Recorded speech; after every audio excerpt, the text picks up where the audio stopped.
Iz srca se glasa krade. Žene su u životu Zorana Predina najveća inspiracija. Kaže da se one ne plaše svojih osjećanja i zato im za 8. mart poklanja pesme Zdravka Čolića, Jadranke Stojaković, Arsena Dedića.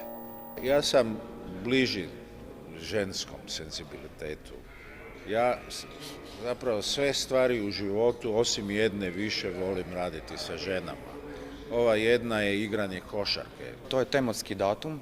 Pretežno sam ga radio sa svojim roditeljima. Naš Arsen je to isto ljubimac kao i Zoran žena i to su uvijek specijalni neki koncerti koji su nabijeni tom jednom najlepšom mogućom energijom.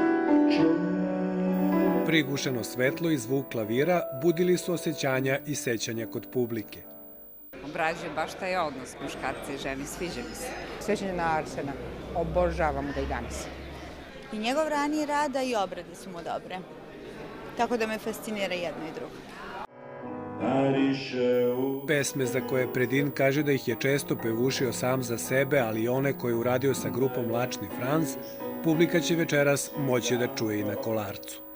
Svima želim sve najbolje za 8. mart i da, ne znam, da vam se muževi vrate pravovremeno kući.